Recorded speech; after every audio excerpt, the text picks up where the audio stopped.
10 meters of distance. Harshita took 7 seconds to finish 10 meters of distance. So, speed is equals to 10 by 7. Speed is equals to 1.428. 7 by 10. 7 1 is 7. 7 4 is 28. 0 7 2 is 14. 6 7 8 is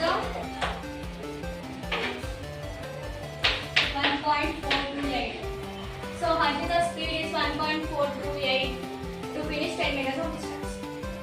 Same Ganesh also 7 seconds to finish 10 meters of distance. So 1.428.